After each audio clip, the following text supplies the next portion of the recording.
Well, good morning, everybody, and thank you so much for tuning on in to our Valley News Now desk this morning. We have been having a beautiful sunrise. I've been watching this as I've been setting this up for you this morning. It was purple, pink, now we're looking at orange.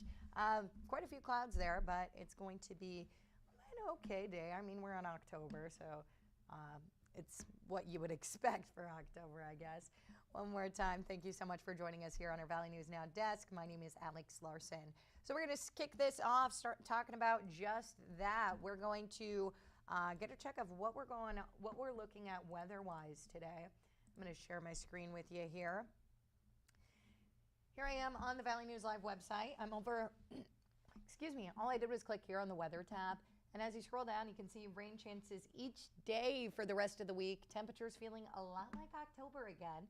We're sitting at 39 degrees here in Fargo. Right now, we're going to hop all the way up to a heater today, 51 degrees. Nothing too crazy there, but we're going to click on our 11-day planner here. As you can see, we've got 58 tomorrow, 67 the following day.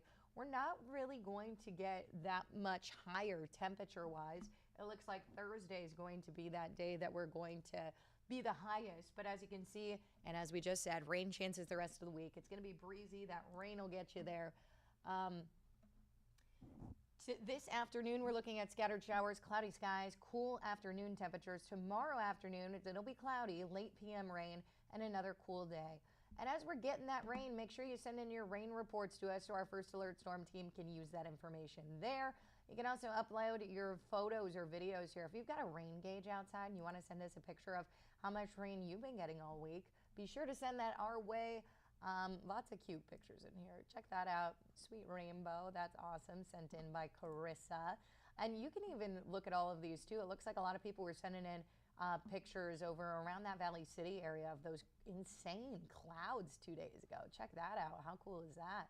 Even Ransom County, you can see that rainbow, kind of like that one I just showed you. Wow, pretty vibrant there. Looks like they found the end of it, huh?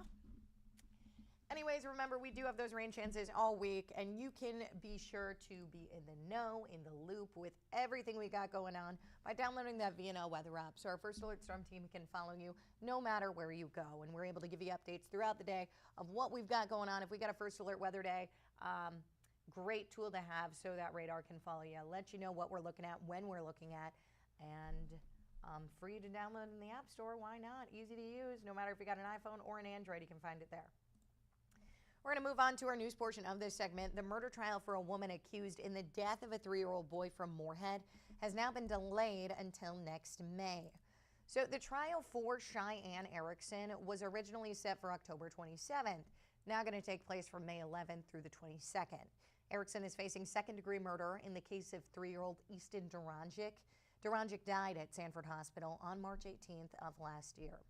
So police responded to a 911 call for an apartment on Belsley Boulevard. Court documents say officers found heavy bruising on Duranjic's face and body. Back in April, the other caregiver in this case, Mason Garza, pled guilty to second-degree murder of Easton. Garza is currently serving a 20-year sentence. That was part of a plea agreement that was accepted. And a federal trial is moving forward for a woman accused of killing 2 of her own children. So Jennifer Stately filed for an insanity defense back in December, prompting prosecutors to order a psychiatric evaluation. So the background here, results of that exam are sealed, but a new trial date has been set. Charges all stem from a March 2024 incident when Stately allegedly stabbed 2 kids, one fatally, and set a house on fire with the second kid inside. A third child was found in her vehicle showing signs of neglect. And Stately's original trial was set for March. New date has not yet been released to us yet. We, of course, will keep you updated as we learn more there.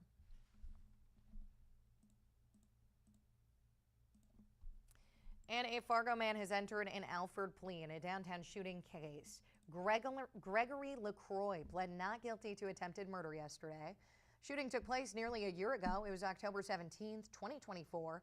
An Alford plea means LaCroix maintains his innocence, but he does agree prosecutors have enough evidence for a possible guilty conviction.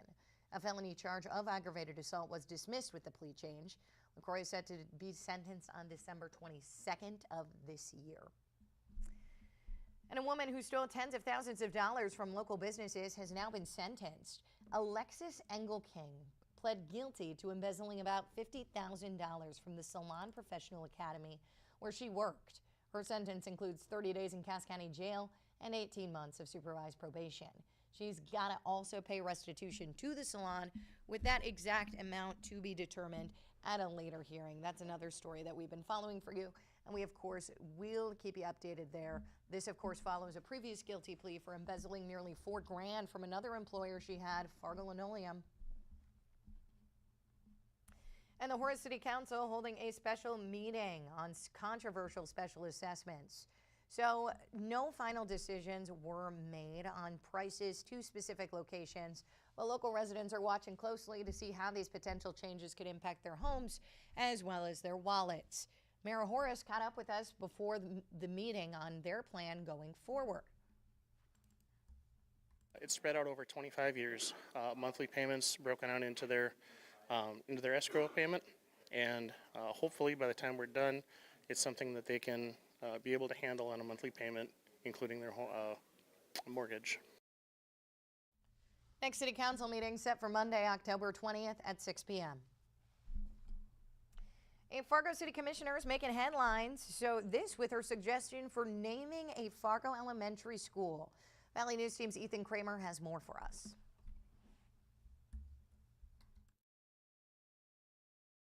Commissioner Michelle Turnberg has proposed Charlie Kirk Elementary as the name for a new school that is set to open in the fall of 2028.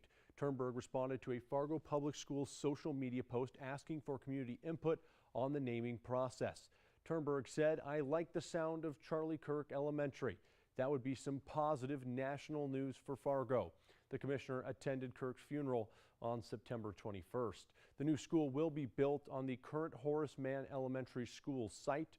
According to the district, the school board will consider names of national or state significance, as well as the names with special local significance or people who made significant contributions to education. On our social media, some people chimed in and gave their thoughts. First, this person said, "Michelle is a great woman. I think that would be a privilege for the Fargo community to have a school named after such a truly amazing man in his memory."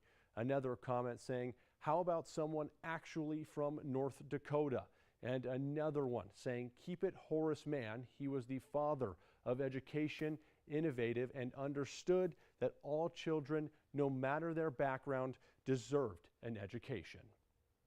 Community members have until October 24th to submit their naming ideas. The Fargo Board of Education will narrow proposals to the top 5 at their November 12th meeting and make the final selection on November 25th.